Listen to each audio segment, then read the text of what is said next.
ஹல்லேலூயா. எத்தனை பேர் சூப்பராக இருக்கீங்க? எத்தனை பேருக்கு பிரியாணி பிடிக்கும்? உங்களுக்கெல்லாம் பிரியாணி பிடிக்காதா?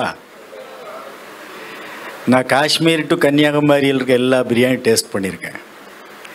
ஹல்லேலூயா. ஆனால் இந்த நாளில் அந்த பிரியாணியை விட சூப்பரான ஒரு பிரியாணி சாப்பிட போலதான் கர்த்தருடைய வார்த்தை. மனிதன் அப்பத்தினால மாத்திரமல்ல, கர்த்தருடைய வாயிலிருந்து புறப்படுகிற பிழைப்பான். ஹல்லேலூயா. இன்றைக்கி mid night biryani, early morning biryani எல்லாம் வந்துருச்சு. அது உடம்புக்கு கெடுதல் தான் கொடுக்குது. ஆனால் கர்த்தருடைய வார்த்தை எந்த அளவுக்கு நமக்கு உள்ளே போகுதோ அந்த அளவுக்கு நன்மையை தான் கொடுக்கும், அந்த பலத்தை தான் கொடுக்கும். ஹல்லேலூயா.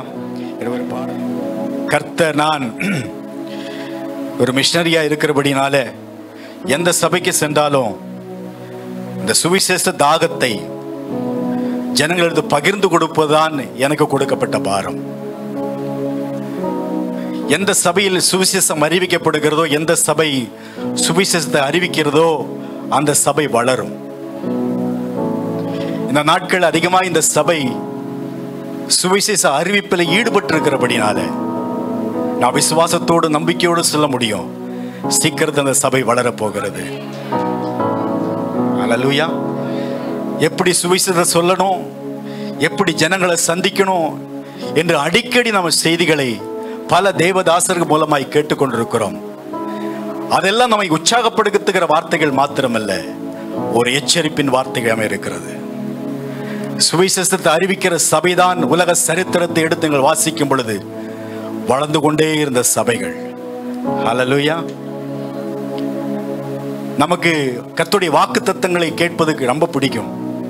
உற்சாகமான வார்த்தைகளை, செய்திகளை கேட்பது ரொம்ப பிடிக்கும். ஆனா தேவனுடைய அந்த இருதய பாரம் ஒருவரும் கூட கெட்டு போகக்கூடாது. ஒவ்வொரு ஜனங்களும் கர்த்தரை அறிந்து கொள்ள வேண்டும். எனவேதான் ஆண்டவர் கல்வாரி சிலுவையிலே கடைசி சொட்டு இரத்தத்தை வரை நமக்காக சிந்தி கொடுத்தார். ஒருவரும் கெட்டு போவதற்கு சித்தமல்ல. ஹல்லேலூயா. நாம் வாசிக்கலாம் ரோமர் 1ஆம் அதிகாரம் 16-17 வசனங்கள். ரோமர் 1:16-17.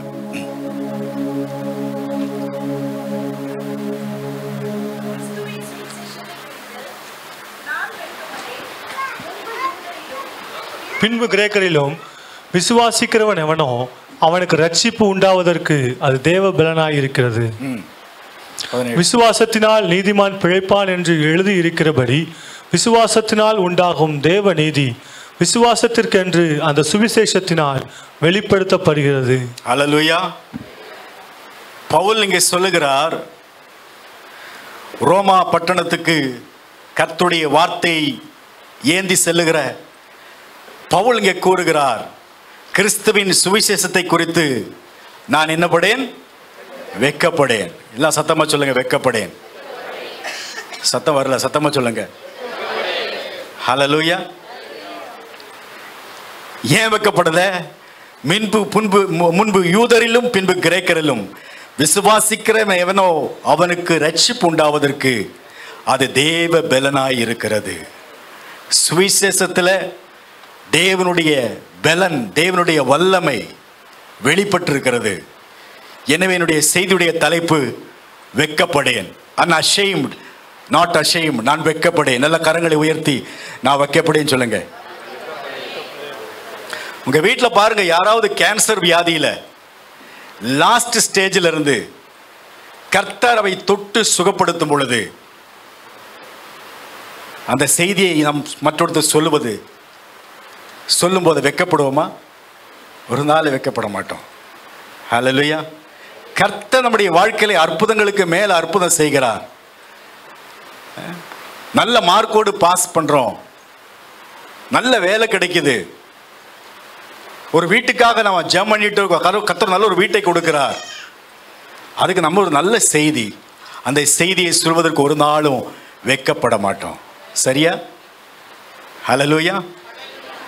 ஆனால் நமக்கு கரங்களிலே கொடுக்கப்பட்டிருக்கிற இந்த சுவிசேஷம் என்பது ஒரு ட்ரெஷர், ஒரு பொக்கிஷம், ஒரு பொக்கிஷம். ஹல்லேலூயா. இந்த செய்தியை சொல்வதற்கு ஒரு நாளும் நான் வெட்கப்படவே கூடாது. ஒரு இடத்துல அமெரிக்க தேசத்தில் ஒரு வயலினிஸ்ட், ரொம்ப ஃபேமஸ் ஆனவர், ரொம்ப அருமையாக வயலின் வாசிப்பார். அவர் ஒரு பட்டணத்துக்கு போகும்பொழுது ஒரு அருமையான ஒரு வயலினை பார்த்தார். அந்த வயலினை பார்த்த உடனே அவருக்கு வாங்கணும் ரொம்ப ஆசை. ஆனால் அவர் கரங்களில் வாங்கிறதுக்கான காசு கிடையாது. அவர் வீட்டுக்கு திரும்பி போய் நிறைய பணங்கள்லாம் திரட்டி கடன்லாம் வாங்கி எப்படியாவது அந்த வயலினை வாங்கி விடணும் அப்படின்னு சொல்லி அந்த வயலுடைய சொந்தக்கார இடத்துல வந்து இந்த பணத்தை கொடுத்து இப்போ இந்த வயலை எனக்கு கொடுங்க அப்படின்னு சொல்லும் பொழுது அந்த வயல் வச்சிருக்கிற ஓனர் சொன்னார், நான் அது ஒரு கலெக்டருக்கு வித்துட்டேன், ஒரு கலெக்டருக்கு வித்துட்டேன். அவருக்கு ரொம்ப சங்கடம். அவர் கலெக்டர் எங்கே இருக்காருன்னு கேட்டார். அந்த கலெக்டர் வீட்டை காமிச்சு அந்த கலெக்டர் வீட்டுக்கிட்ட போய் இந்த பணத்தை எடுத்து கொடுத்து எப்படியாவது அந்த வயலை எனக்கு கொடுத்துருங்க, இந்த பணத்தை வச்சுங்க. இப்போ கலெக்டர் சொன்னா, நான் ஒரு நாள் கொடுக்க மாட்டேன், என்னுடைய வீட்டில் அது ஒரு ஷோபீஸாக இருக்கும், காட்சி பொருளாக இருக்கும், அது விலை மதிக்கத்தக்கது, நான் அதை விற்க விரும்பலை அப்படின்னு சொன்னார். அப்பொழுது அந்த வயலினிஸ்ட் சொன்னார், கடைசியாக அந்த வயலினை ஒரு முறை வாசித்து பார்க்கலாமா? ஏன்னா நீங்கள் ஒரு காட்சி பொருளாக வைக்க போகிறீங்க, அது யூஸே ஆக போகிறதில்ல, ஒரு முறை நான் வாசிக்கிறேன் அப்படின்னு சொல்லி அந்த வயலினை எடுத்து வாசித்தார். அந்த வாசிக்க அவர் அதை கை தேர்ந்தவர். அந்த பாடல் இந்த கலெக்டர் கேட்க இந்த வயலின் என்கிட்ட இருக்க வேண்டியதல்ல, இந்த வயலின் இவர்கிட்ட தான் இருக்கணும். இந்த பாடலை வாசித்து முடித்த உடனே அவர் சொன்னாராம், இது ஒரு காட்சி பொருளாக நான் வைக்க விரும்பலை, இன்னைக்கு இந்த உலகத்துக்கே இந்த டூனை இந்த ராகத்தை கொண்டு போகணும் அப்படின்னு சொல்லி வயலினை கொடுத்துட்டார். ஹல்லேலூயா. நம்மகிட்ட இருக்கிற இந்த சுவிசேஷம் அது ஒரு பொக்கிஷம், ஒரு ட்ரெஷர்.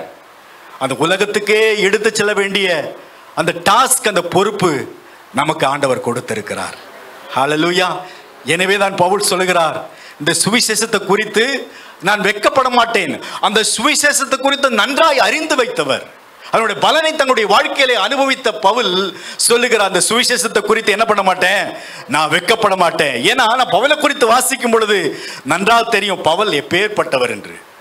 பவுல் எப்பேற்பட்டவர், கிறிஸ்தவர்களை துன்புறுத்தினவர், அன்னைக்கு ஒரு பெரிய ஒரு தீவிரவாதியாய் இருந்த அந்த பவுலைத்தான் கர்த்தர் இந்த சுவிசேஷம் அவரை மாற்றினது, மாற்றி ஒரு நல்ல மனிதனாய். எதான் பவுல் பிலிப்பியர் 3ஆம் அதிகாரம் 5-7 வாசிக்கும் பொழுது பவுலே சொல்லுகிறார், நான் 8ஆம் நாளில் விருத்த சேதனம் அடைந்தவன், இஸ்ரவேல் வம்சத்தான், பென்னியமின் கோத்திரத்தான், எபிரேயில் பிறந்த எபிரேயன், நியாயப்பிரமாணத்தின்படி பரிசேயன், பக்தி வைராக்கியத்தின்படி சபையை துன்பப்படுத்தினவன், நியாயப்பிரமாணத்துக்குரிய நீதியின்படி குற்றம் சாட்டப்படாதவன், ஆகிலும் எனக்கு லாபமாய் இருந்தவைகள் எவ்வளோ அவைகளெல்லாம் கிறிஸ்துவுக்காக நஷ்டம் என்று எண்ணினேன். ஹல்லேலூயா.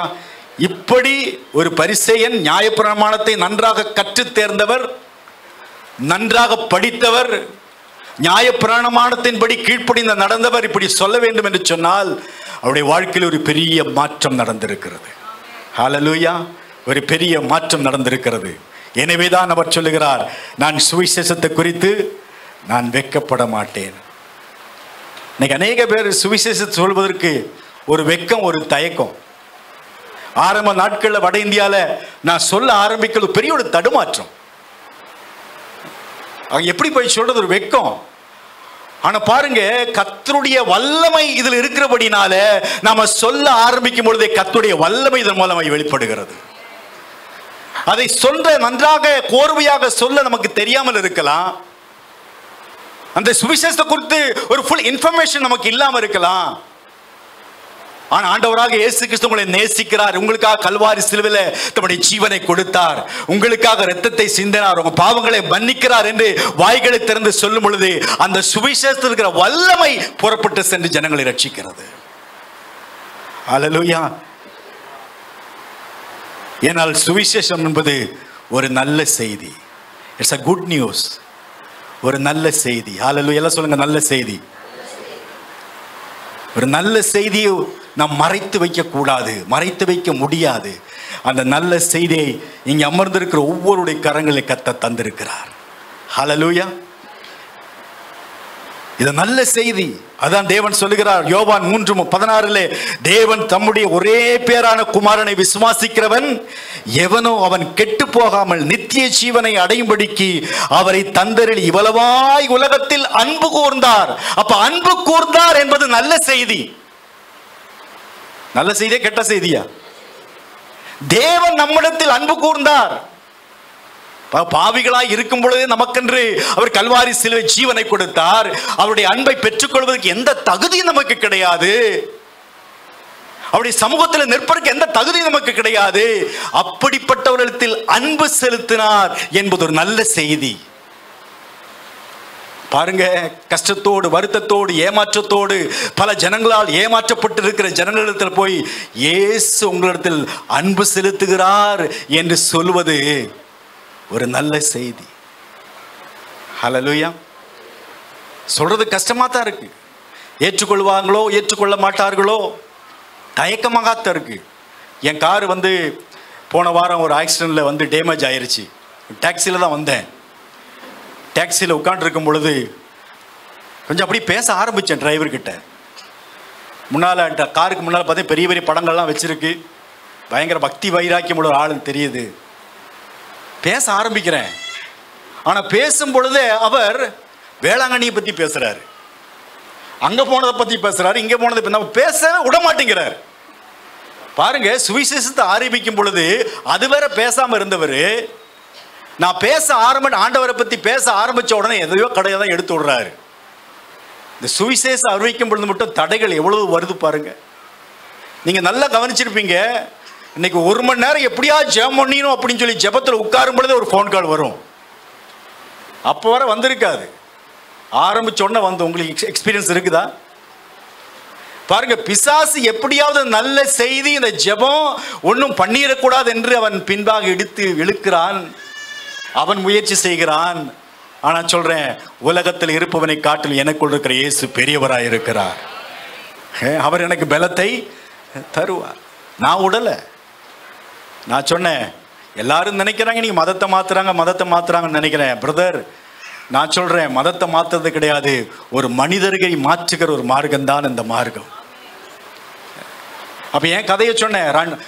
நான் அவங்ககிட்ட சொன்னேன், 2 சிகரெட் எல்லாம் ஒன்னா வச்சு இப்படி நான் இழுப்பேன். 2 சிகரெட் ஒன்னா. எங்க அப்பா தண்ணி அடிப்பாரு, வாங்கிட்டு வர சொல்லுவாரு. வாங்கிட்டு வரும்பொழுது பாதி சாராயத்தை எடுத்து வேற பாட்டில் ஊத்திட்டு பாக்கி தண்ணியை ஃபில் பண்ணி அப்பா கொண்டே கொடுப்பேன். எங்க ஊர்ல பாத்தீங்கன்னா நிறைய கிறிஸ்தவ கூட்டங்களா நடக்கும். அதுக்கு எதிர்ப்பா இருப்பேன். பாருங்க, என்னையெல்லாம் ஒரு நாள் ஒருவன் மாற்ற முடியாது என்று எண்ணினவன். ஆனா என்ன அந்த சுவிசேஷம் மாற்றினது. இங்க இருக்க அநேகருக்கு சாட்சி சொல்ல முடியும். நீங்க எப்படி எல்லாம் இருந்தீங்க, உங்க மனைவி உங்களுக்கா ஜெபம் பண்ணிருப்பாங்க சொல்லி உங்களையெல்லாம் மாற்றவே முடியாதுன்னு சொல்லியிருப்பாங்க. என் பிள்ளையெல்லாம் மாற்றவே முடியாதுன்னு சொல்லியிருப்பாங்க. ஆனா பாருங்க, இன்னைக்கு உங்க கூட உட்கார்ந்து சர்ச்சில் உட்கார்ந்து தேவனை ஆராய்த்து கொண்டிருக்கிறார்கள். நான் நினைச்சிருக்கேன் எங்க அப்பாவெல்லாம் மாற்றவே முடியாது. அவர் ஒரு சிலுவையை தூக்கிட்டு பாருங்க, தோல்லையே தூக்கிட்டு கிட்டத்தட்ட 10 கிலோமீட்டர் நடந்து எங்க வீட்டு பக்கத்தில் அந்த சிலுவை நட்டு வச்சிருக்கிறாரு. இன்னைக்கு அந்த சிலுவை பக்கத்தில் எல்லாரும் போய் அந்த கேண்டில கொளுத்துறாங்க. அவரை பார்த்து நான் ஒரு நாளும் நினைச்சு கிடையாது இவரெல்லாம் ரட்சிக்கப்படுவாரா, ஒரு நாளும் நினைச்சதே கிடையாது. ஆனா இப்ப என் ஊருக்கு போய் நான் சர்ச்சில் பிரசங்கம் பண்ணும் பொழுது அவர் பாட்டு புக்கு எடுத்து வச்சு தேவனை ஆராதிக்கிறார். ஹல்லேலூயா. இவ்வளவுதான் ஹல்லேலூயாவா? நமக்கு ஆண்டவர் வார்த்தையை கொடுக்கிறார். பேச வேண்டியது நம்முடைய கடமை, மாற்ற வேண்டியது அவருடைய கடமை. அவர் நிச்சயமா என்ன பண்ணுவார்? மாற்றுவார். அப்ப அன்பு என்பது ஒரு குட் நியூஸ். யோவான் 10:10 ஆண்டவர் சொன்னார், திருடன் திருடவும் கொல்லவும் அழிக்கவும் வருகிறார் என்று வேறென்றுக்கும் வரான், நானோ அவைகளுக்கு ஜீவன் உண்டாயிருக்கவும் அது பரிபூர்ணப்படவும் வந்தேன். அப்ப ஜீவன் உண்டாயிருப்பது, பரிபூர்ணப்படுவது என்பது ஒரு குட் நியூஸ். ஹல்லேலூயா. திருடு எதுக்கு வர்றான்? திருட அழிக்க, கொல்ல, வாழ்க்கையை அழிக்க வர்றான், சமாதானத்தை கெடுக்க வர்றான், வியாதியை கொடுக்கறான், துன்பத்தை கஷ்டத்தை பாட நெருக்கத்தை வாழ்க்கையில கொடுக்கறான், சமாதானத்தை எடுத்துறான், அழிக்கிறான். ஆனா அதன் மத்தியிலே தேவனுடைய வார்த்தை, கர்த்தருடைய வார்த்தை வருகிறது, நான் ஜீவன் உண்டாயிருக்கவும் அது பரிபூர்ணப்படவும் வந்தேன். ஹல்லேலூயா. நமக்கு தெரியும் நம்முடைய வாழ்க்கை எப்படி இருந்தது. இந்த ஜீவனை பெற்றுக்கொள்வதற்கு எந்த தகுதி நமக்கு கிடையாது. ஆனால் கர்த்தர் நமக்காக ஜீவனை கொடுத்தபடினாலே இன்றைக்கு நமக்கு பரிபூர்ண ஜீவன் உண்டாயிருக்கிறது. ஜீவனை கொடுப்பது என்பது ஒரு குட் நியூஸ். எனக்கு ஜீவன் கிடைச்சது அப்படி மற்றவர்களுக்கு சொல்வதற்கு நான் ஒரு நாள் வெட்கப்பட மாட்டேன். ஏன்னா எனக்கு நான் மரித்து போயிருந்த எனக்கு கர்த்தர் ஜீவனை கொடுத்தார். ஜீவனை கொடுப்பது என்பது ஒரு குட் நியூஸ். மத்தேயு 11:27 வாசிக்கும்போது, வருத்தப்பட்டு பாரச்சுமக்குள்ள நீங்கள் எல்லாரும் என்னிடத்தில் வாருங்கள், நான் உங்களுக்கு இளைப்பாறுதலை தருவேன். இளைப்பாறுதல், ரெஸ்ட் அப்படிங்கிறது ஒரு குட் நியூஸ். பாவ பாரத்தை சுமந்து எல்லா சட்ட திட்டங்களை தம்மேல் சுமந்து அதெல்லாம் நிறைவேற்ற முடியாமல் கஷ்டப்படுகிற ஒரு மனிதன் ஆண்டவர் சொல்கிறார், வருத்தப்பட்டு பாரம் சுமக்கிறோளே நீங்கள் என்னிடத்தில் வாருங்கள், நான் உங்களுக்கு என்ன தருவேன்? இளைப்பாறுதலை தருவேன். ஹல்லேலூயா. நம்முடைய வாழ்க்கையை சோதித்து பார்க்கும் பொழுது, ஆண்டவருக்கு முன்பா ஆண்டவர் ஏற்றுக்கொள்ளாத அந்த நாட்களை நினைத்து பார்க்கும் பொழுது, ஒரு பெரிய பாரம் நம் தலைமையில் இருந்தது போல, ஒரு பெரிய பாரம் நம்முடைய வாழ்க்கையில் இருந்தது போல. ஆனா இயேசுவிடத்தில் வந்த பொழுது அந்த பாரத்தை எல்லாம் இயேசு பாதத்தில் இறக்கி வைத்துட்டோம். இப்பொழுது ரெஸ்ட் ஃபீல் பண்றோம், இளைப்பாறுதலை ஃபீல் பண்றோம். இது குட் நியூஸா இல்லையா? ஹல்லேலூயா. இது ஒரு குட் நியூஸ்ங்க. 1 யோவான் 1:9, நம்முடைய பாவங்களை நாம் அறிக்கையிட்டால் பாவங்களை நமக்கு மன்னித்து எல்லா அநியாயத்தையும் நீக்கி நம்மை சுத்திகரிப்பதற்கு அவர் உண்மையும் நீதியும் உள்ளவராய் இருக்கிறார். பாவம் மன்னிக்கப்படுவது என்பது ஒரு பெரிய குட் நியூஸ். இந்த பாவம் மன்னிக்கப்படுவதற்காகத்தான் இந்த மனிதன் என்னவோ செய்கிறான், எத்தனையோ பணங்களை செலவு பண்ணுகிறான், எங்கெங்கயோ போறான், தன்னை வருத்திக் கொள்ளுகிறான், தன்னை அடித்துக் கொள்ளுகிறான், தன் சரீரத்தில் ரத்தம் கொட்டுது, அப்படியெல்லாம் ஒரு சூழ்நிலைக்குள்ளாக தன் சரீரத்தை கடத்தி விடுகிறான். ஏன்னா பாவம் மன்னிக்கப்படணும், அவனுக்கு தெரியும் நான் பாவி. ஆனா ஆண்டவர் சொல்றாரு, என்கிட்ட வந்து பாவங்கள் எல்லாம் அறிக்கையிட்டா எல்லாவற்றையும் மன்னித்து உன் அநியாயத்தெல்லாம் நீக்கி உன்னை சுத்திகரித்து ஒரு புதிய மனிதனாக மாற்றுவதற்கு அவர் உண்மை உள்ளவராயிருக்கிறார். ஹல்லேலூயா. ஒருவன் கிறிஸ்துவுக்குள் இருந்தால் அவன் புது சிருஷ்டியா இருக்கிறான். படைவுகள் எல்லாம் ஒழிந்து போயின, எல்லாம் புதிதாயிட்டு கர்த்தர் நம்மை புதிய மனிதர்களாக அவருடைய இரத்தத்தின் மூலமாக கழுகி சுத்திகரித்து நம் பாவங்கள் எல்லாம் மன்னித்து அவருடைய பிள்ளையாக மாற்றியிருக்கிறார். அது குட் நியூஸா இல்லையா? ஹல்லேலூயா. சொல்லுங்க.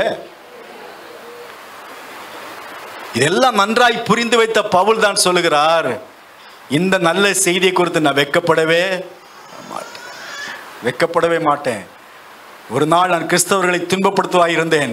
பாருங்க, சுவிசேஷகன் என்று சொல்லும் பொழுது பவுலை காட்டில் ஒரு பெரிய சுவிசேஷகன் இருந்தான் என்று சொல்ல முடியாது.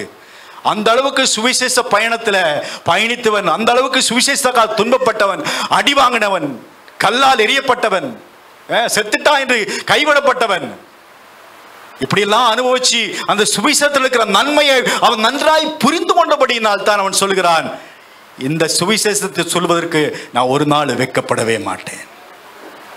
ஹல்லேலூயா. ஏன்னா இதுல தேவனுடைய வல்லமை இருக்கிறது. இதுல தேவனுடைய gospel is the power of God. எனவேதான் 1 தெசலோனிக்கேயர் 5:1 சொல்லுங்க, எங்கள் சுவிசேஷம் உங்களிடத்தில் வசத்தோடு மாத்திரமல்ல வல்லமையோடும் பரிசுத்த ஆவியோடும் முழு நிச்சயத்தோடும் வந்தது. நாங்களும் உங்களுக்குள்ளே இருந்தபோது உங்கள் நிமித்தம் எப்படிப்பட்டவளாய் இருந்தோம் என்று அறிந்திருக்கிறீர்களே. ஏனில் அவர்கள் தாமே எங்களை குறித்து உங்களிடத்தில் நாங்கள் அடைந்த பிரவேசம் என்னதென்பதையும் ஜீவனுள்ள மெய்யான தேவனுக்கு ஊழியம் செய்வதற்கு நீங்கள் விக்கிரங்களை விட்டு தேவனிடத்துக்கு மனம் திரும்பினதையும் அவர் மரித்தோரும் எழுப்பினவரும் இனிவரும் கோபாக்கனி என்று நம்மை நீங்களாக்கி ரட்சித்தருமாகிய அவருடைய குமாரனாகிய இயேசு பரலோகத்திலிருந்து வருவதை நீங்கள் எதிர்பார்த்து கொண்டிருக்கிறதையும் அறிவிக்கிறீர்கள். அப்பனா இந்த சுவிசேஷத்தில் என்ன இருக்குது? இந்த சுவிசேஷத்தில் என்ன இருக்குது? பலன் இருக்கிறது, வல்லமை இருக்கிறது. இந்த காஸ்பல் என்ன இருக்குது? பவர் இருக்குது. பலன் சொல்லுங்க. ஹல்லேலூயா. எல்லாத்துக்கும் புரியுதா? என் லாங்குவேஜ் புரியுதா? நான் பல வருடங்கள் வட இந்தியாவில் வந்து ஒரு மிஷனரியாக இருந்து நான் ஸ்டார்ட் பண்ணதே ஹிந்தி மெசேஜ் தான் ஃபர்ஸ்ட். இப்போ தான் தமிழில் பிரசங்க ஆரம்பிச்சிருக்கேன். அதனால் வந்து கொஞ்சம் தடுமாற்றம் இருக்கும். எல்லாருக்கும் புரியுதா? ஹல்லேலூயா. பாருங்க, பவுல் சொல்லுகிறார், பவுலுடைய மாற்றத்தை பாருங்கள். அப்போஸ்தலர் 9:3-8 வரை வாசிக்கும் பொழுது, சவுல் என்பவன் இன்னும் கர்த்தருடைய சீசரை பயமுறுத்தி கொலை செய்யும்படி சீரிய பிரதான ஆசாரியரிடத்தில் போய், இந்த மார்க்கத்தாருக புருஷராகிலும் ஸ்திரீயாகிலும் நான் கண்டுபிடித்தால் அவளை கட்டி எருசலேமை கொண்டு போகும்படி தமஸ்குவில் ஜெப ஆலயங்களுக்கு நிருபங்களை கேட்டு வாங்கினான். அவன் பிரயாணப்பட்டு போய் தமஸ்குவுக்கு சமீபத்து வரும்பொழுது சடிதி வானத்திலிருந்து ஒரு ஒளி அவனை சுற்றி பிரகாசித்தது. அவன் தரையிலே விழுந்தான். அப்பொழுது சவுலே சவுலே, நீ என்னை ஏன் துன்புறுத்துகிறாய் என்று தன்னுடைய சொல்கிற சத்தத்தை கேட்டான். அதற்கு அவன், ஆண்டவரே நீர் யார் என்றான். அதற்கு கர்த்தர், நீ துன்பப்படுத்துகிற இயேசு நானே. முள்ளில் உதைக்கிறது உனக்கு கடினமாம். அவன் நடுங்கி திகைத்து, ஆண்டவரே நான் என்ன செய்ய சித்தமாயிருக்கிறேன் என்றான்.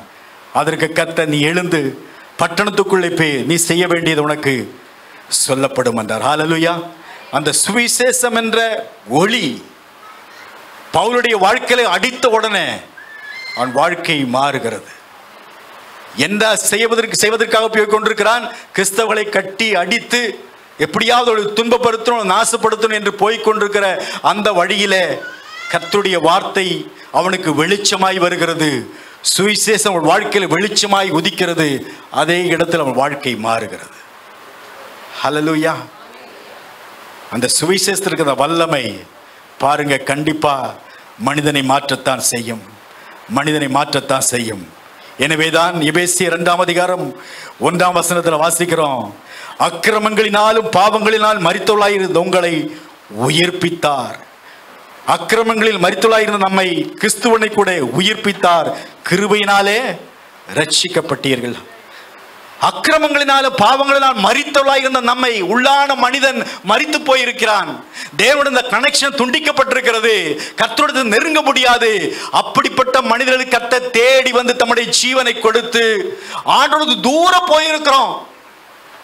நம்மை ரட்சித்து மறுபடியும் அந்த உறவை புதுப்பித்து கொடுத்தார். ஹல்லேலூயா. மரித்து கிடந்த ஆத்மாவுக்கு ஜீவன் வந்திருக்கிறது. உங்க வாழ்க்கை குறித்து உங்களுக்கு தெரியும், என் வாழ்க்கை குறித்து எங்களுக்கு தெரியும். வாழ்க்கை எப்படி இருந்தது? ஆனால் சுவிசேஷத்தின் வல்லமை நம்முடைய வாழ்க்கையில வெளிப்பட்ட உடனே மரித்து கிடந்த நமக்குள்ளே ஜீவன் வந்தது. ஹல்லேலூயா. நம்மை கர்த்தர் உயிர்ப்பித்தார், அவரோடு கூட உயிர்ப்பித்தார். பாருங்க, ஒரு புதிய வாழ்க்கை நமக்கு தந்தார். அது மாத்திரமல்ல, பிசாசின் அடிமைத்தனத்துக்குள்ள கிடந்த நமக்கு அவன் கையிலிருந்து ஒரு விடுதலையை கர்த்தர் கொடுத்தார். எபேசியர் 2:2 சொல்லுகிறது, அவைகளில் நீங்கள் முற்காலத்திலே இவ்வுலக வழக்கத்துக்கு ஏற்றபடியாகவும் கீழ்ப்படியாமல் பிள்ளைகளிடத்தில் இப்பொழுது கிரியை செய்கிறது ஆகாயத்து அதிகார பிரபுவாகிய ஆவிக்கப்படியாகவும் நடந்து கொண்டீர்கள். அப்படின்னா பிசாசுக்கு அடிமையா இருந்தீங்க. அவன் என்ன சொன்னானோ அதையெல்லாம் கேட்டீங்க, அதெல்லாம் செஞ்சீங்க. நமக்கு ஒரு சுதந்திரம் இல்லை, அடிமையாயிருந்தோம். அடிமையாயிருந்த நம்மை ஆண்டவர் விடுவித்தார். ஹல்லேலூயா. பிசாசுக்கு நம்ம அடிமை அல்ல. பிசாசுக்கு அடிமையா இருக்கும் பொழுது அங்க சுதந்திரம் இல்லை, அங்க சந்தோஷம் இல்லை, நிம்மதி இல்லை. இப்ப நம்ம இயேசுவுக்கு அடிமையா இருக்கிறோம். ஹல்லேலூயா. எல்லா கரங்களை உயர்த்தி சொல்லுங்க, இயேசுவுக்கு அடிமையா இருக்கிறேன். இயேசுவுக்கு அடிமையா இருக்கும் பொழுது சந்தோஷம் இருக்கு, மகிழ்ச்சி இருக்கு, அங்க சுதந்திரம் இருக்கு. பிசாசின் அடிமைத்தனத்திலிருந்து ஆண்டவர் நம்மை விடுவித்து கொண்டு வர சொன்னால் இந்த காஸ்பல்ல, இந்த சுவிசேஷத்தில் என்ன இருக்குது? பலன் இருக்கிறது.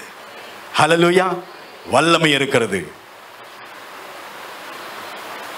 அது மாத்திரமல்ல, எபேசியர் 2:3 வாசிக்கும் பொழுது, அவர்களுக்குள்ளே நாம் எல்லாரும் முற்காலத்திலே நமது மாம்ச இச்சையின்படியே நடந்து நம் மாம்சம் மனசும் விரும்பினவைகளை செய்து சுபாவத்தினாலே மற்றவர்களைப் போல கோபாக்கினியின் பிள்ளைகளாயிருந்தோம். நாம் கர்த்தருடைய கோபாக்கினின் பிள்ளைகளாயிருந்தோம். We were under the wrath of God. கோபாக்கினின், ஆண்டவருக்கும் பாவத்துக்கும் சம்பந்தம் இல்லை, வெளிச்சத்துக்கும் ஒளிக்கும் சம்பந்தம் இல்லை, வெளிச்சத்துக்கும் இருளுக்கும் சம்பந்தம் இல்லை. ஆண்டவருடன் ஒரு பாவியான மனிதன் நெருங்க முடியாது. அவர் மகா பரிசுத்தமுள்ள தேவன். ஆனா இன்னைக்கு கர்த்தருடைய சமூகத்தில் வந்து அப்பா பிதாவே என்று கூப்பிடுத்துகிற ஸ்லாக்கியத்தை கர்த்தர் நமக்கு தந்திருக்கிறார். ஹல்லேலூயா. இந்த ஸ்லாக்கியத்தை நமக்கு தந்திருக்கிறார். அவருடைய கோபாக்கினிலிருந்து, கர்த்தருடைய கோபாக்கினிலிருந்து நம்மை விடுதலையாக்கி இருக்கிறார். இப்ப நம்ம கர்த்தருடைய கோபாக்கினிக்கு அண்டர் அல்ல, நம்ம கர்த்தர் விடுதலையாக்கி இருக்கிறார். அது கர்த்தருடைய வல்லமை நம்முடைய வாழ்க்கையில் வெளிப்பட்டபடினால. அது மாத்திரமல்ல, பாருங்க, எபேசியர் 2:7 கிறிஸ்து இயேசுவுக்குள்ளே நம்மை அவரோடு கூட எழுப்பி உன்னதங்களில் அவரோடு கூட உட்காரவும் செய்திருக்கிறார். நம்மை ரட்சித்தது மாத்திரமல்ல, இயேசுவோடு கூட உன்னதங்களில் நம்ம உட்கார வைத்திருக்கிறார்.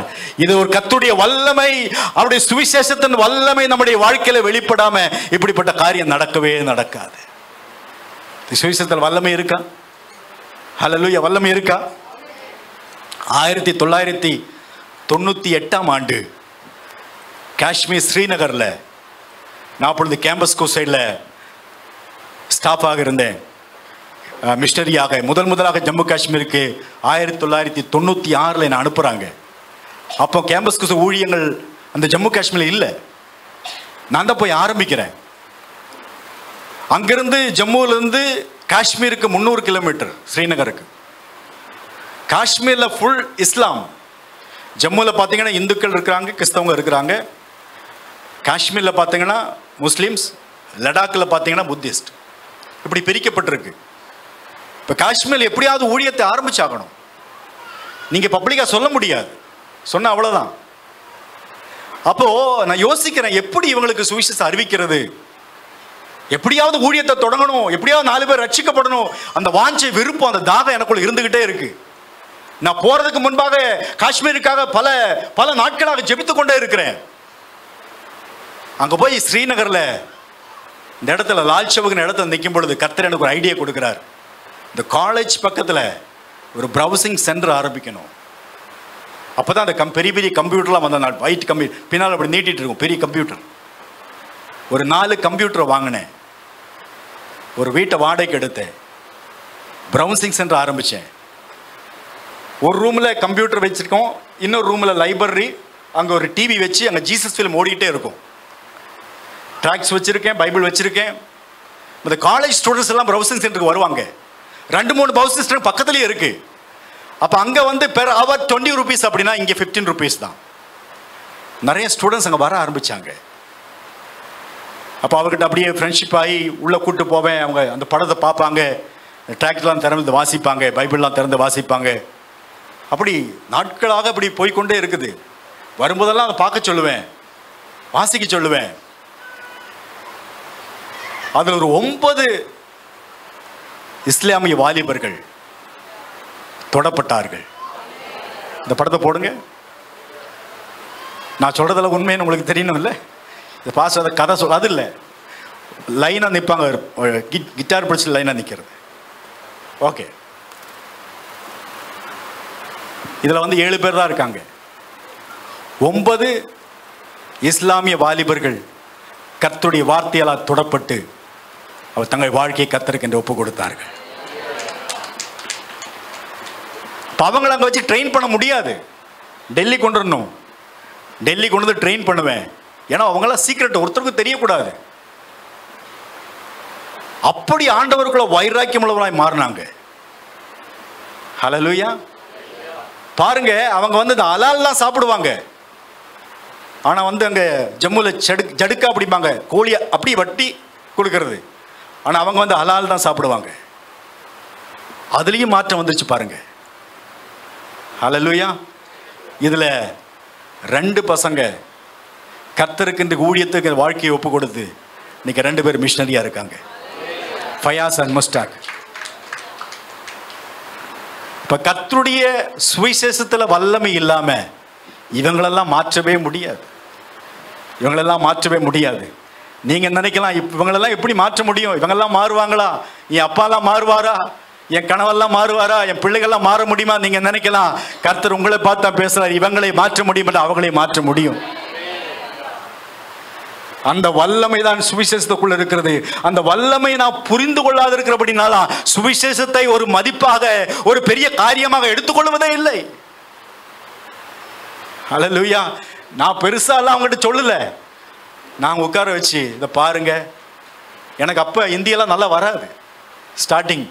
இதை பாருங்க, அவங்க கேட்டு கேட்டு கேட்டு கேட்டு கர்த்தருடைய வார்த்தை அவங்களுக்குள்ள போய் அந்த வார்த்தை அவங்கள மாத்திருச்சு.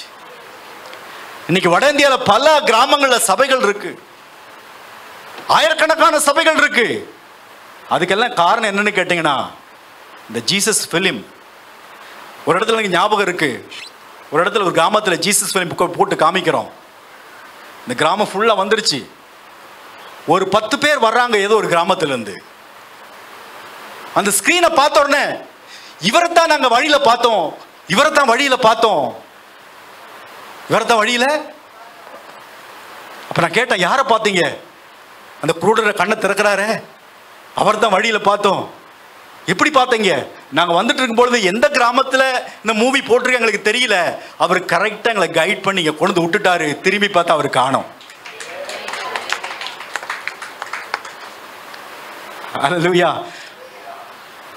அவருடைய இருதயத்தின் பாரத்தை பாருங்கள். ஒரு இடத்துல வந்து வெளிச்சமே இல்லை, இருட்டா இருக்கு, ஆட்களாம் நடந்து போக முடியாது. ராஜஸ்தான் குஜராத் பார்டர்ல நடந்து போக முடியாது. அப்போ ஒரு கூட்டம் வந்து அப்படியே அந்த கிராமத்தில் இயேசு பணம் போடுறாங்க அப்படின்னு கேள்விப்பட்டு வர்றாங்க. ஆனால் எங்கன்னு தெரியல. ஒரு வெள் அங்கி தரித்தவராய் கூட வர்றார் ஒருத்தர். அங்கே தெரியுது பார்த்துங்க அந்த லைட்டு, நீங்கள் அங்கே தான் போகணும். எல்லாம் அந்த லைட்டுக்கு நேராக நடந்து போகிறாங்க. அங்கே போய் அவங்க அந்த இடத்துக்கு போய் சேர்ந்த உடனே அங்கே எந்த லைட்டுமே கிடையாது. எந்த லைட்டுமே அங்கே ஃபிலிம் ஓடிட்டு இருக்கு. எந்த ஒரு பெரிய லைட்டை நாங்கள் போடலை, ஃபிலிம் ஓடிட்டு இருக்கு. அவர் சொன்னாங்க, ஒருத்தர் வெள்ளங்கி தரித்தவரா இவர் தான் இந்த வழியை காட்டினார், இந்த லைட்டை காட்டினார். சுவிசேஷம் ஜனங்களை மாற்றுகிறது. ஹல்லேலூயா. சுவிசேஷம் ஜனங்களை மாற்றுவது மாத்திரமல்ல, யார் சுவிசேஷத்தை பிரசங்கிக்கிறாரோ, யார் ஆண்டவரை பற்றி சொல்லுகிறாரோ அவர்கள் மூலமாக இந்த வல்லமை வெளிப்படும். ஹல்லேலூயா. ஏன்னா அந்த சுவிசேஷத்துக்குள்ள என்ன இருக்கு? பவர் இருக்கு, வல்லமை இருக்குது. நீங்க வாயை திறந்து பேசுனா நீங்க பேசல, ஆண்டவர் உங்கள் மூலமாய் பேசுகிறார். உங்கள் வாய்களுக்குள்ள யார் வார்த்தையை போடுகிறார்? ஆண்டவர் வார்த்தை உங்களுக்கு தருகிறார். ஹல்லேலூயா. ராஜஸ்தான்ல டுங்கர்பூர் என்ற மாவட்டத்தில் ஒரு பாஸ்டர் இருக்கிறாரு. இந்த பாஸ்டர் கண்ணு தெரியாது, பிளைண்ட்.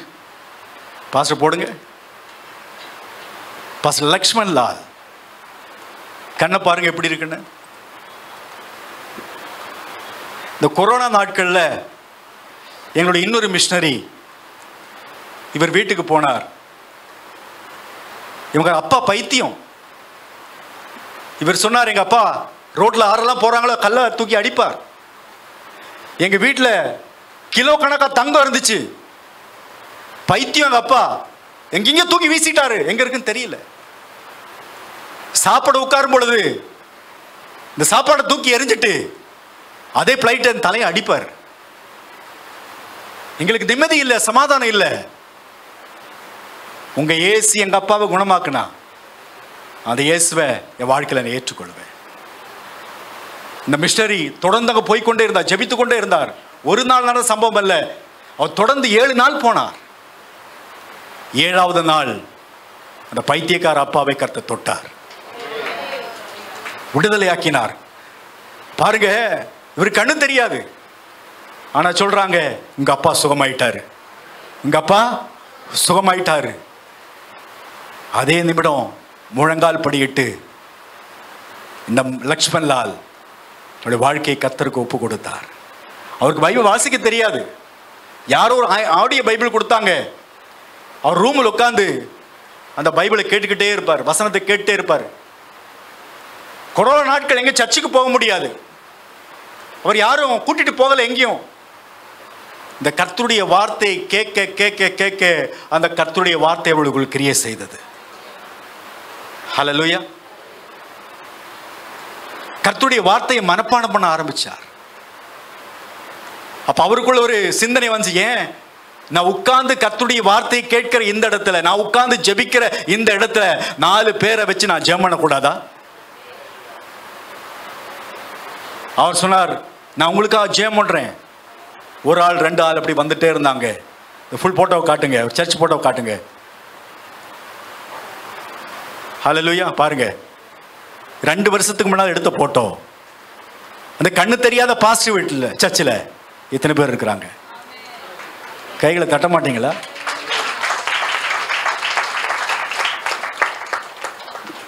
ஹல்லேலூயா. ஒரு கண்ணு தெரியாத ஒரு போதகர், பைபிளை வாசிக்க தெரியாது, அவர் மூலமாய் கர்த்தர் இப்படிப்பட்ட ஒரு பெரிய காரியத்தை செய்ய முடியும் என்று கேட்டால், நம்ம இத்தனை பேர் நல்லா கண்ணு தெரியுது, இவரை காட்டு பெரிய காரியங்களை நம்ம செய்ய முடியும். ஏன்னா நீங்க செய்யல, கர்த்தருடைய வல்லமை அந்த சுவிசேஷம், நீங்க சொல்லுகிற அந்த சுவிசேஷத்தில் இருக்கிறது. ஹல்லேலூயா. பாருங்க, நீங்க நினைக்கலாம் நல்ல வசதி இருக்கா, பணம் இருக்குதா, நல்ல வேலை செய்யறாரா, குருடன் கண்ணு தெரியாது, என்ன செய்ய முடியும்? பாருங்க அவ இருந்த சூழ்நிலையை பாருங்க. வீட்டை பாருங்க, அந்த வீட்டை போடுங்க பாருங்க. யாராவது இந்த மாதிரி வீட்டில் குடியிருக்கிறீங்களா? இந்த வீட்டில் தான் குடியிருக்கிறார் அவர். இந்த வீட்டுக்குள்ள குடியிருந்து எப்படி சாப்பிட்றாங்க, அந்த வீட்டுக்குள்ள காமிங்க பாருங்க. மனைவி ரொட்டி செய்கிறாங்க. இன்னொரு படம் இருக்கும் பாருங்க. இதுதான் ஒரு மளிகை கடை, கிச்சனும் பெட்ரூம், அந்த இடத்துல அந்த மளிகை கடை வச்சிருக்காங்க, சின்ன ஒரு மளிகை கடை வச்சிருக்காங்க. இதிலிருந்து வருகிற வருமானம் தான் அவங்க சாப்பிட்றதுக்கு, குடும்பம் நடத்துறதுக்கு. அவர் சொன்னார், எனக்கு சாப்பாடு இருக்குதோ இல்லையோ, என் காதால கேட்ட காரியம், எனக்கு சாப்பாடு இருக்குதோ இல்லையோ, என்னை ரட்சித்த ஆண்டவர் மற்றோட சொல்லாமல் இருக்கவே முடியாது. ஹல்லேலூயா. கரங்களே தட்ட மாட்டேங்கிற பாருங்க. நமக்கு உற்சாகமான மெசேஜை கேட்டு கேட்டு கேட்டு அப்படியே பழகி போச்சு. கர்த்தர் அதை செய்வார், இதை செய்வார், அங்கே கொண்டு போவார், இங்கே கொண்டு போவார். அதை கேட்ட கேட்ட நம்ம காதெல்லாம் குளிர்ந்து போயிடுச்சு பாருங்க. இதுதான் உண்மையான சுவிசேஷம், உண்மையான சுவிசேஷம். ஆண்டவர் அவரை மாற்றி, அதுக்கப்புறம் அந்த மிஷனரி அவரை நாங்கள் எங்கள் மிஷனரியை எடுத்து மாதம் மாதம் சப்போர்ட் பண்ணுறோம். இப்போ சபை வளர்ந்து கொண்டே இருக்கிறது. ஹல்லேலூயா. அது மாத்திரமல்ல, அவருக்கு ஒரு பைக் வாங்கி கொடுத்தோம். அவருக்கு ஓட்ட முடியாது, அவங்க வீட்டில், அவங்க சர்ச்சில் இருக்கிற ஒரு பிலீவர் தான் ஓட்டுறாரு. கிட்டத்தட்ட 18 கிராமங்களை ஊழியங்களை ஆரம்பித்திருக்கிறார். ஒவ்வொரு மாலையிலும் அந்த கிராமத்துக்கு போகிறார், கூட்டங்களை நடத்துகிறார். பாருங்க, கிறிஸ்மஸ்க்கு சொன்னாங்க கிட்டத்தட்ட 450 பேர் வந்தாங்களாம் கிறிஸ்மஸ் ப்ரோக்ராமுக்கு. ஹல்லேலூயா. இது எப்படி நடக்கிறது? நீங்க கேட்கிற, நீங்க பேசுகிற அந்த சுவிசேஷத்துல வல்லமை இருக்கிறபடினால. ஏன் இந்த சுவிசேஷத்தை குறித்து நான் வெட்கப்பட மாட்டோம்? பவுல் சொல்லுகிறார், இந்த சுவிசேஷத்தை குறித்து நான் வெட்கப்பட மாட்டேன். ஏன்? அதில் இருக்கிற வல்லமை எப்படி ஜனங்களை மாற்றுகிறது, எப்படி மரித்த அந்த மனிதனை உயிரோடு கூட எழுப்புகிறது, பிசாசின் பிடியில் இருந்த அந்த மனிதனை எப்படி விடுதலையாக்குகிறது, உலகத்துக்கு அடிமையா இருக்கிற மனிதனை எப்படி இந்த சுவிசேஷம் விடுதலையாக்குகிறது என்று நன்றாய் கற்றறிந்த பவுல் சொல்லுகிறார், இந்த சுவிசேஷத்தை குறித்து நான் வெட்கப்பட மாட்டேன். ஹல்லேலூயா.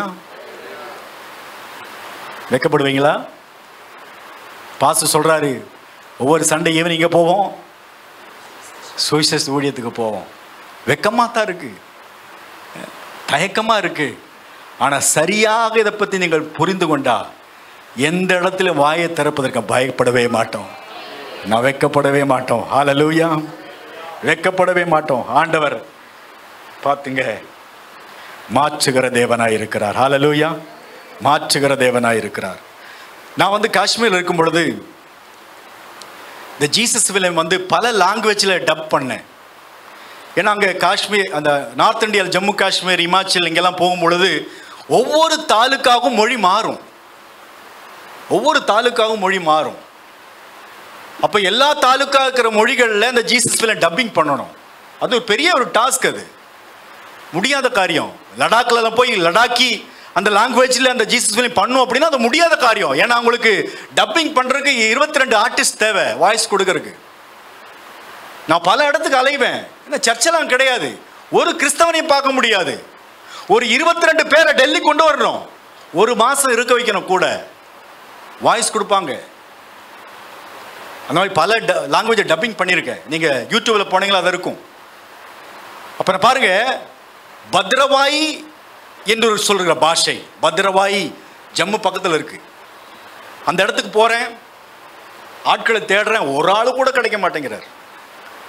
ஜீசஸ்க்கு வாய்ஸ் கொடுக்கறதுக்கு தேவை, நரேட்டருக்கு வாய்ஸ் கொடுக்கறதுக்கு தேவை, பாக்கி எல்லா கேரக்டருக்கு வாய்ஸ் கொடுக்க ஆட்கள் தேவை, 22 பேர் தேவை, ஒரு குழந்தையும் தேவை.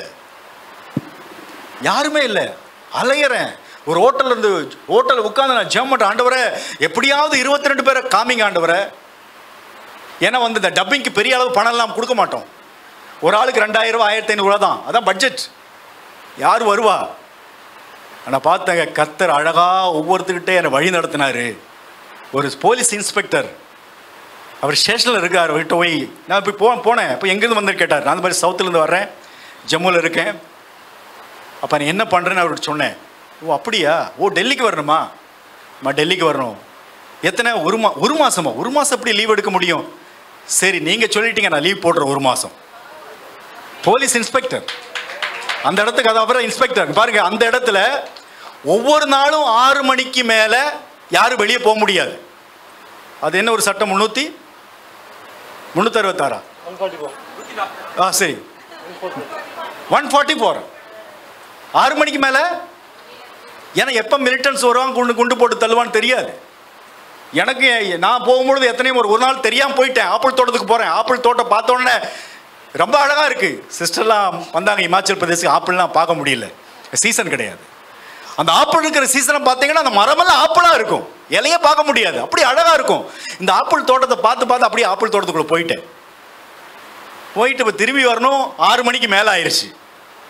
அப்படியே இறங்கி வந்துட்டு இருக்க போது ஒரு ஆர்மி மேன் வந்து ஒரு துப்பாக்கி எடுத்து நேராக நீட்டுறாரு. ஏன்னா அவங்களுக்கு பர்மிஷன் இருக்கு, 6 மணிக்கு மேலே யாரை பார்த்தாலும் சுற்று, அவ்வளோதான். அப்படியே நீட்டுறாரு, சுடல.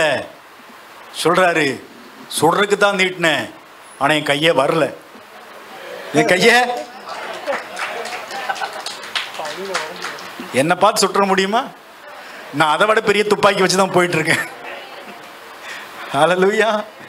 பாருங்க, எனவே அந்த இடத்துக்கு ப்ரொடெக்ஷன் பண்றதுக்கு அந்த இன்ஸ்பெக்டர் தான், போலீஸ் ஹெட் அங்கே தான், அவர் தான் இருக்கிறாரு. அவர் சொல்ற 1 மாதம் லீவ் போட்டு நான் எங்கே வர்றேன்? டெல்லிக்கு வந்தாருங்க. 28 பேர். ஆண்டவனுக்கு அழகா ஒரு வாய்ஸை கண்டுபிடிக்கிறதுக்கு கிட்டத்தட்ட 15 கிலோமீட்டர் ஒரு மலை மேலே நடந்து போனேன். ஒரு ஸ்கூல் டீச்சர் 1 மாதம் லீவ் போட முடியுமா? பாருங்க ஆண்டவர் எப்படி வேலை செய்கிறாருன்னு. அவர் சொல்கிறார், லீவ் 1 மாதம் லீவ் போட்டுறேன். 15 கிலோமீட்டர் மேலே போய் எனக்கு நைட்டு வர முடியாது, அங்கேயே தங்கி இருந்து காலையில் நடந்து வந்தேன். 22 பேர் டெல்லிக்கு வந்துட்டாங்க. ஹல்லேலூயா. கேட்குறீங்களா? ரெக்கார்டிங் ஆரம்பிக்குது, வாய்ஸ் கொடுக்கணும். அப்படியே ஸ்கிரிப்ட். என்ன ஸ்கிரிப்ட்? லூக்கா எழுதின சுவிசேஷம். ஒருத்தர் இதை சொல்லணும். இப்போ இந்த இன்ஸ்பெக்டர், அவருக்கு கொடுக்கப்பட்ட ரோல் ஜீசஸ் வாய்ஸ். அப்போ ஜீசஸ் சொன்ன வார்த்தைகள் எல்லாம் அவர் இந்த மைக்கு பின்னால ஸ்டுடியோல இருந்து சொல்றாரு. அவர் பார்த்தீங்கன்னா தண்ணி அடிக்காம இருக்கவே முடியாது அவரால். செயின் ஸ்மோக்கர், நான் பார்க்குறேன், ஒரு நாளைக்கு 4 பேக்கெட்லாம் காலி பண்ணிடுறாரு. கரெக்டாக போவார், வாய்ஸ் கொடுப்பார், வருவார், வெளியே வந்தார், சிகரெட் குடிச்சுட்டே இருப்பார். எப்போ பார்த்தாலும் சிகரெட்டு கைமா தான் இருப்பார் அவர். 2வது நாள் 3வது நாள் அவரால் குடிக்க முடியல. அவர் சொல்றாரு, எனக்கு நடுங்குது. எனக்கு என்ன ஆகுது? நடுங்குது. நான் சொல்ற வார்த்தைகள் வந்து எனக்குள்ள சொல்லுது, நீ செய்யறது சரியில்லை, நீ செய்யறது சரியில்லை. பாருங்க, 3வது நாள் சிகரெட்டை டோட்டலா விட்டுட்டாரு. 5வது நாள் குடிக்கிறதை விட்டுட்டாரு. அது மாத்திரமல்ல, ஒரு கேப் கொடுத்துருந்தோம், அதில் ஜீசஸ் லவ்ஸ் யூன்னு போட்டிருக்கு. அந்த தொப்பியை கொடுத்தோம். இப்போ எங்கே போகணும்? பத்ரவா போகணும். எல்லாம் இந்துஸ் தான், ஒரு கிறிஸ்தவன் கூட கிடையாது. கிறிஸ்தவனை என்னானே தெரியாதாங்க. அந்த கேப்பை பாருங்க, ஒவ்வொரு நாளும் போட்டுட்டு போலீஸ் ஸ்டேஷனுக்கு போவாராம். என்ன எழுதியிருக்கு? ஆண்டவருக்கு ஒரு பெரிய சாட்சியாய் மாறினார். இப்போ சொல்லுங்க, நீங்க பேசுற சுவிசேஷத்தில் வல்லமை இருக்குது இல்லையா? அப்ப எங்க வெக்கப்படணும்? எங்க தயங்கணும்? நாம சொல்ற ஒவ்வொரு வார்த்தையிலும் கர்த்தருடைய வல்லமை நிறைந்திருக்கிறது. ஹல்லேலூயா. கர்த்தருடைய வல்லமை நிறைந்திருக்கிறது. கர்த்தருடைய வல்லமை இப்படி நான் சொல்லிக்கிட்டே இருக்கலாம். நான் ஒருத்தர் கேள்விப்பட்டேன், 100 கொலை பண்ணிட்டாராம். 100 கொலை பண்ணவர் எங்க போடுவாங்க? ஜெயில தான் போடுவாங்க. ஜெயில தான் இருக்கு, வெளியே வர முடியாது. ஆனால் அந்த ஜெயிலுக்குள்ள ரேடியோ மூலமாக கர்த்தருடைய வார்த்தை சென்றது. ஒவ்வொரு நாளும் இந்த ரேடியோவுக்கு கரெக்டாக அந்த 6 மணிக்கு இந்த ரேடியோ டியூன் பண்ணிடுவார். கர்த்தருடைய வார்த்தையை கேட்பார். அந்த வார்த்தையை அந்த மனிதனை மாற்றிட்டு அவன் முழங்கால் படியிட்டு ஆண்டவரே நான் 100 கொலை பண்ணிட்டேன், எனக்கு தெரியாம பண்ணிட்டேன், என்னை மன்னிச்சிருங்க, என்னை ஏற்றுக்கொள்ளுங்க என்று சொல்லும்போது ரட்சிப்புக்கு அவர் கடந்து வந்தது. ஹல்லேலூயா, ரட்சிப்பு கடந்து வந்தது. அப்புறம் அந்த ரேடியோ ஸ்பீக்கர், அவர் ஒரு நாள் அந்த ஜெயிலுக்கு போயிருக்காரு. ஒரு மனிதன் ஓடி வர்றான், வந்துட்டு ஐயா ஒவ்வொரு நாளும் காலையில் உங்கள் செய்தியை நான் ரேடியோவில் கேட்பேன், அந்த செய்தி என் வாழ்க்கையை மாற்றிருச்சு. என் வாழ்க்கையை எனக்கு தெரியும், இந்த ஜெயிலேருந்து வெளியே போக முடியாது, எனக்கு தண்டனை தான். ஆனால் எனக்கு நல்லா தெரியும், இங்கேருந்து என்ன விடுதலை ஆகினாலும் என் ஆத்மா விடுதலை ஆயிருச்சு. நான் இயேசுகிட்ட போக போகிறேன், எனக்கு நல்லா தெரியும். ஏன்னா இந்த கேட்ட செய்தியை, இந்த சுவிசேஷத்தை, என் வாழ்க்கையை மாற்றின இந்த சத்தியத்தை நான் வாயை அடைச்சிட்டு இருக்க மாட்டேன். இந்த ஜெயிலில் இருக்க எல்லாருக்கிட்டையும் சொல்லுவேன். எல்லாருக்கிட்டையும் சொல்ல ஆரம்பிச்சார். அந்த ஜெயிலே ஒரு பைபிள் ஸ்டடி குரூப்பை ஆரம்பிச்சிட்டார். ஹல்லேலூயா, கரங்களை தட்டி கர்த்தரை மகிமைப்படுத்துவோம். நீங்க கேட்கிற, நீங்க சொல்ற, நம்ம மாத்தின அந்த சுவிசேஷத்துக்கு எவ்வளோ பெரிய வல்லமை இருக்கு பாருங்க. அதுதான் பவுல் சொல்றாரு, இந்த சுவிசேஷத்தை குறித்து நான் என்ன பண்ண மாட்டேன், சத்தமா சொல்லுங்க, வெட்கப்பட மாட்டேன். ஹல்லேலூயா. இந்த சுவிசேஷம் வந்து எல்லா ஜனங்களுக்கும் உரியது. யூதருக்கு, கிரேக்கருக்கு, படித்தவங்களுக்கு, படிக்காதவங்களுக்கு, பணக்காரங்களுக்கு, ஏழைகளுக்கு, குருடர்களுக்கு, எல்லாத்துக்கும் தான் அந்த கர்த்தர் இந்த சுவிசேஷத்தை கொடுத்தார். ஏன்னா ஒருவரும் கெட்டு போவது அவருக்கு சித்தமல்ல. ஹல்லேலூயா. அதான் 2 பேதுரு 3:9 சொல்லப்பட்டிருக்கு. 2 பேர் 3:9 தாமதிக்கிறார் என்று சிலர் எண்ணுகிறபடி கர்த்தர் தமது வாக்குத்தத்தத்தை குறித்து தாமதமாயிராமல் ஒருவரும் கெட்டு போகாமல் எல்லாரும் மனம் திரும்ப வேண்டும் என்று விரும்பி நம்மேல் நீடிய பொறுமையாயிருக்கிறார். ஹல்லேலூயா. ஏன் இன்னும் தாமதித்து கொண்டே இருக்கிறார்? 2024 23 வருஷம் ஆயிருச்சு, இன்னும் தாமதித்து கொண்டே இருக்கிறார். கடைசி மனிதனும் சுவிசேஷத்தை கேட்கணும், கடைசி மனிதனும் இயேசு பற்றி அறியணும். ஹல்லேலூயா. இமாச்சல் பிரதேசத்தில் 1996ஆம் ஆண்டு நான் ஊழியம் செய்யும் பொழுது, எனக்கு அப்பெல்லாம் என்கிட்ட பணம் கிடையாது. நான் ஒர்க் பண்ணுற அந்த ஆர்கனைசேஷன் எனக்கு 800 ரூபா கொடுப்பாங்க, 400 ரூபா வாடகை. அந்த 800 ரூபா வாங்கறதுக்கு பஸ் சார்ஜ் 100 ரூபா போயிடும், 80 ரூபா டைத்து பிடிச்சிருவாங்க. மீதி எவ்வளோ இருக்கு? ஒரு மாதம் மொத்தம் சாப்பிட முடியுமா சொல்லுங்க? நான் என்ன பண்ணுவேன் அப்படின்னு, எங்கூட ஒரு 3 பேர் இருந்தாங்க. இந்த ஒயிட் வாஷ் கான்ட்ராக்ட் எடுத்து ஒவ்வொரு வீட்டுக்கும் ஒயிட் வாஷ் அடிக்க போவோம். பகலில் அந்த வேலை செய்வோம், ஆனால் ஈவினிங் ஊழியத்துக்கு கிளம்பிடுவோம். ரொம்ப டயர்டாக இருக்கும், ஏன்னா நாள் மொத்தம் பெயிண்ட் அடிக்கிறோம், கையெல்லாம் வலிக்கும், ரொம்ப கஷ்டமாக இருக்கும். ஆனால் நைட்டில் வீட்டில் ஈவினிங் படுத்து தூங்க மாட்டோம். ஏன்னா ஆண்டவர் எங்களை எது கொண்டு வந்திருக்கார்? ஊழியத்தை கொண்டு வந்திருக்கிறார். ஹல்லேலூயா. மலை மலையாக போவோம், ஒவ்வொருத்தரும் போய் ஆண்டவரை பற்றி சொல்லுவோம். ஒரு மலையில் போகும் பொழுது இயேசு பற்றி கேள்விப்பட்டிருக்கிறீங்களான்னு கேட்கும்போது அவங்க சொன்னாங்க, எங்கள் டிவியில் ஒரு நாள் ஒருத்தர் பேசுகிறாரு தான் கேட்போம். டிவியில் அவர் இயேசு பற்றி சொல்லுவார், நாங்கள் கேட்போம். பாருங்க, ஒவ்வொரு மலைமலையாக பாருங்க கர்த்தருடைய வார்த்தை எப்படி போகுது அப்படின்னு. ஹல்லேலூயா. இன்னைக்கு மீடியா வந்திருக்கு, ரொம்ப ஃபாஸ்ட்டாக போகுது. கடைசி மனிதனும் கர்த்தருடைய வார்த்தையை கேட்க வேண்டும். ஏன்னா ஒருவரும் கெட்டு போது ஆண்டவருக்கு சித்தமல்ல. அன்னைக்கு அப்படி கஷ்டப்பட்டு அப்படி ஊழியத்தை செஞ்சோம். இன்னைக்கு அந்த இடத்துல பார்த்தீங்கன்னா ஒரு பைபிள் காலேஜ் இருக்கு, ஒரு பெரிய சர்ச் இருக்கு. 1996 ஆண்டில் நாங்கள் ஆரம்பிச்சது. ஹல்லேலூயா. ஏன் அப்படின்னு கேட்டீங்கன்னா, ஒரு இடத்துல வந்து வார்த்தையை போட்டா, விதையை போட்டா, சில வேளை 10 நாள், 20 நாள், 30 நாள், 1 வருஷம், 2 வருஷம், ஆனால் ஒரு நாள் கண்டிப்பாக முளைக்கும். ஒரு நாள் கண்டிப்பாக முளைக்கும். உங்கள் கணவருக்காக, மனைவிக்காக, பிள்ளைக்காக நீங்கள் ஆண்டவருக்கு சொல்லிட்டீங்க, ஜெபிச்சுக்கிட்டே இருக்கீங்க, ஜெபிச்சுக்கிட்டு நீங்கள் கேட்கலாம், எப்போதான் வருவாங்க, எப்போதான் சர்ச்சுக்கு வருவாங்க, எப்போதான் ஆண்டவரை மாற்றுவார், நீங்கள் கேள்வி கேட்கலாம். ஆனால் நான் சொல்கிறேன், ஒரு நாள் கண்டிப்பாக வருவாங்க. உங்கள் பக்கத்தில் உட்காந்துருக்கிற நீங்கள் எத்தனையோ நாள் ஜெபம்னால தான் கர்த்தர் இன்னைக்கு கொண்டு வந்து உட்கார வச்சுட்டு இருக்கிறாரு. இன்னைக்கு நீங்கள் ஒரு பாஸ்டர் ஸ்ரீலங்காவில் வந்து மெசேஜ் கொடுத்தாரு, 5 பேரை வச்சு ஜெபம் பண்ணுங்க. ஜெபம் பண்ணுறீங்களா? சவுண்டே வரல. ஹல்லேலூயா. நான் சொல்கிறேன், டிசம்பர் வர்றதுக்கு முன்பாக அந்த 5 பேரும் கண்டிப்பாக சபைக்கு வருவாங்க. நம்புறீங்களா? ஏன்னா நீங்க பேசுறதுல இல்ல, நீங்க பேசுகிற அந்த அந்த சுவிசேஷத்துல என்ன இருக்கு? வல்லமை இருக்கிறது. பாருங்க, நீங்க வடிக்கிற அந்த கண்ணீர், ஆத்துமாக்களுக்காக கடிக்கிற கண்ணீர், அதுல பெரிய ஒரு வல்லமை இருக்கு, ஒரு பலன் இருக்கு. உடனடியா கர்த்தர் கேட்கிற ஒரு ஜெபம் என்னன்னு கேட்டீங்கன்னா, ஆத்துமாக்களுக்காக ஜெபிக்கிற ஜெபத்தை தான். ஹல்லேலூயா. அது பாருங்க, ஒருத்தர் நரகத்திலிருந்தே ஜெபிக்கிறான். ஆண்டவரே, எனக்கு சகோதரர்லாம் பூமியில் இருக்கிறாங்க, இந்த பணக்காரன் நரகத்தில் ஜெபிக்கிறான். உடனே கர்த்தர் அந்த ஜெபத்தை கேட்டார். அங்க யார் இருக்கா? மோசே இருக்காங்க, தீர்க்கதரிசி இருக்கிறாங்க. உடனே அந்த கர்த்தர் ஜெபத்தை கேட்க. நீங்க ஆத்துமாக்களுக்காக ஜெபிக்கிற ஜெபம் உடனே கர்த்தர் கேட்பார். அந்த வடிக்கிற கண்ணீரை உடனே கர்த்தர் பார்க்கிறார். ஏன்னா இந்த சுவிசேஷத்துல இருக்குது, வல்லமை இருக்கிறது. ஹல்லேலூயா. இந்த சுவிசேஷத்துல வல்லமை இருக்கிறது. அதான் பவுல் சொல்கிறார் பாருங்க, 1 தீமோத்தேயு 2:1-7 வரை வாசிக்கும் பொழுது, நான் பிரதானமாய் சொல்லுகிற புத்தி என்னவெனில், 1 தீமோத்தேயு 2:1-7 வரை, எல்லா மனுஷருக்காகவும் விண்ணப்பங்களையும் ஜெபங்களையும் வேண்டுதல்களையும் ஸ்தோத்திரங்களையும் பண்ண வேண்டும். நம்ம எல்லா பக்தியோடும் நல்லொழுக்கத்தோடும் கலகம் இல்லாமல் அமைதியுள்ள ஜீவனம் பண்ணும்படிக்கு ராஜாக்களுக்காகவும் அதிகாரமுள்ள யாவருக்காகவும் அப்படியே செய்ய வேண்டும். நம்முடைய இரட்சகராகிய தேவனுக்கு முன்பாக நன்மையும் பிரியமாய் இருக்கிறது. எல்லா மனுஷரும் ரட்சிக்கப்படவும். சொல்லுங்க, எல்லா மனுஷரும் ரட்சிக்கப்படவும். சத்தமா சொல்லுங்க, எல்லா மனுஷரும் ரட்சிக்கப்படவும் சத்தியத்தை அறிகிற அறிவை அடைவும் அவர் சித்தமுள்ளவராய் இருக்கிறார். ஹல்லேலூயா. தேவன் ஒருவரே, தேவனுக்கும் மனுஷருக்கும் மத்தியஸ்தரும் ஒருவரே.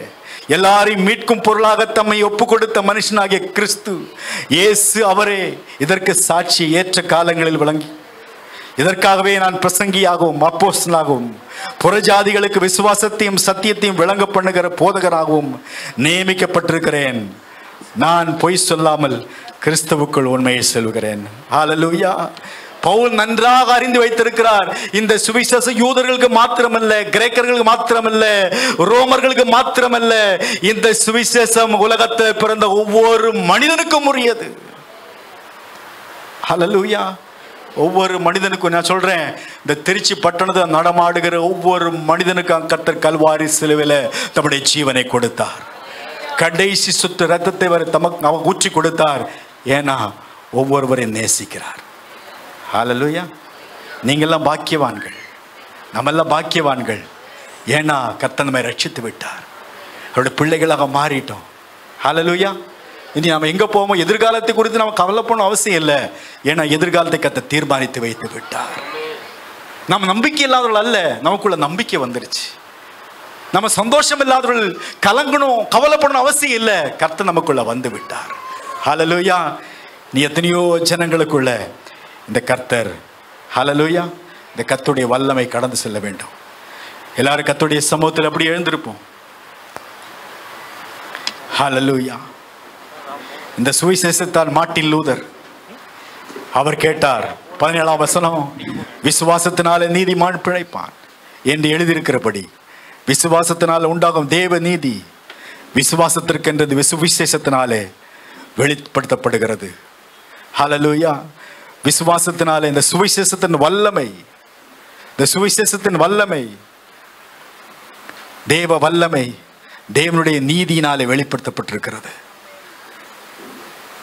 மார்ட்டின் லூதர் வாழ்க்கையில 3 முறை வாரத்தில் உபவாசம் இருப்பார். கடினமான உபவாசம், நல்ல டிசிப்ளினா லைஃப், எல்லா சட்ட திட்டங்களையும் வாழ்க்கையில கடைபிடித்தார். ஒரு நாள் ரோமாவில் இருக்கிற இந்த சென்ட் ஜான் அந்த சர்ச்சில் நிறைய படிக்கட்டுகள் மேலே போன ஒரு சிலுவை இருக்கு. அந்த சிலுவை எப்பயாவது நான் முழங்காலிலேயே நான் நடந்து ஏறணும் அடையணும் சொல்லி முழங்காலிலேயே ஒவ்வொரு ஸ்டெப்பா ஏறி கொண்டிருக்கும் பொழுது ஒவ்வொரு ஸ்டெப்பா முழங்கால ஏறுறாரு. எனக்கு புண்ணியம் கிடைக்கும், எனக்கு ரட்சிப்பு கிடைக்கும், எனக்கு பரலோகம் கிடைக்கும், அந்த எண்ணத்தோடு கூட அவர் ஏறிக்கொண்டிருக்கும் பொழுது கர்த்தருடைய வார்த்தை அவருக்கு துணிக்கிறது, விசுவாசத்தினாலே நீதிமான் பிழைப்பான், விசுவாசத்தினாலே நீதிமான் பிழைப்பான். அவர் ஜெர்மனிக்கு திரும்பி வந்து அந்த ரோம புத்தகத்தை மொத்தம் வாசிச்சு, என்னுடைய புண்ணியத்தினால் அல்ல, என்னுடைய கிரியினால் அல்ல, என்னுடைய நல்ல நடத்தினால் அல்ல, எனக்கு ரட்சிப்பு விசுவாசத்தினால வருகிறது, எனக்கு ரட்சிப்பு விசுவாசத்தினால வருகிறது. அவர் ரட்சிக்கப்பட்டு கர்த்தருக்கு தன்னுடைய வாழ்க்கையை ஒப்பு கொடுத்து கிறிஸ்தவத்தில் பெரிய மறுமலர்ச்சியை உண்டு பண்ணினார். பெரிய மறுமலர்ச்சி உண்டு பண்ணினார். எனக்கு பிரியமானவர்களே, இந்த சுவிசேஷத்துக்குள் அவர் பெரிய வல்லமை இருக்கிறது. There is power. There is power. There is power of God in the gospel. Hallelujah. நீங்க கேட்ட சுவிசேஷம் உங்களை ரட்சித்தது என்றால் தேவனுடைய வல்லமை உங்கள் வாழ்க்கையில வெளிப்பட்டபடியினாலே. இன்னைக்கு ஒரு சிறிய இடத்தில் ஆரம்பிக்கப்பட்ட அந்த கிறிஸ்தவம் உலகம் மொத்தம் பரம்பி இருக்கிறது. கோடிக்கணக்கான ஜனங்கள் விசுவாசிகளாய் மாறிக்கொண்டே இருக்கிறார்கள். எத்தனையோ அரசாங்கம், எத்தனையோ பெரிய பெரிய ஆட்கள் இதை ஸ்டாப் பண்ண பார்த்தாங்க, ஸ்டாப் பண்ண முடியல. அது வளர்ந்து கொண்டே இருக்குது. ஏனென்று கேட்டால் ஜனங்களை ரட்சிப்புக்குள்ள கூட நடத்துகிற வல்லமை இந்த சுவிசேஷத்துக்குள்ள இருக்கிறது. யாரெல்லாம் விசுவாசிக்கிறாங்களோ அவங்க எல்லாம் இந்த ரட்சிப்பை பெற்றுக் கொள்வார்கள்.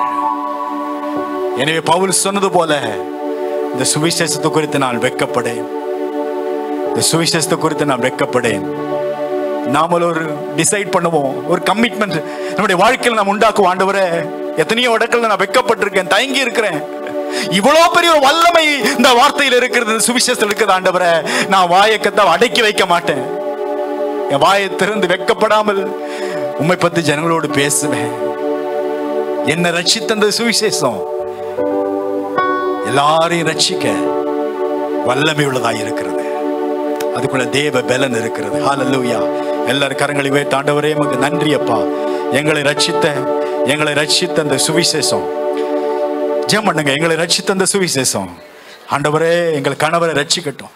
ஆண்டவரே எங்கள் மனைவியை ரட்சிக்கட்டும். எங்க பிள்ளையை ரட்சிக்கட்டும். சொந்த பந்தங்களை ரட்சிக்கட்டும். எங்களை உற்றார் உறவுகளை ரட்சிக்கட்டும். எங்கள் நண்பர்களை ரட்சிக்கட்டும்.